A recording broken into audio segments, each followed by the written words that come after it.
আল্লাহর হাবিব সাল্লাল্লাহু আলাইহি ওয়াসাল্লামের কাছে কোরআনের আয়াত নাযিল হলো, ইকরা বিসমি রাব্বিকাল্লাযী খালাক খালাকাল ইনসানা মিন আলাক ইকরা ওয়া রাব্বুকাল আকরাম الذي علم بالقلم علم الإنسان ما لم يعلم পড়েন আল্লাহু আকবার।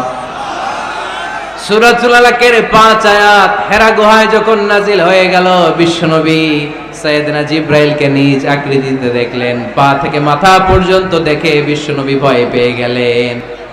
বিশ্বনবী সাল্লাল্লাহু আলাইহি ওয়াসাল্লামের হৃদয় কাঁপতে আরম্ভ করলো। কোরআনের 5 আয়াত নিয়ে হেরা গুহা থেকে বিশ্বনবী আম্মা জান খাদিজাতুল কুবরা রাদিয়াল্লাহু তাআলা আনহার কাছে চলে আসলেন। এসে ডেকে বললেন, খাদিজা জাম্মিলুনি জাম্মিলুনি, কম্বল দিয়ে তুমি আমারে চাপা দাও, আমার ভয় লাগছে, মনে হয় আমি বাঁচব না।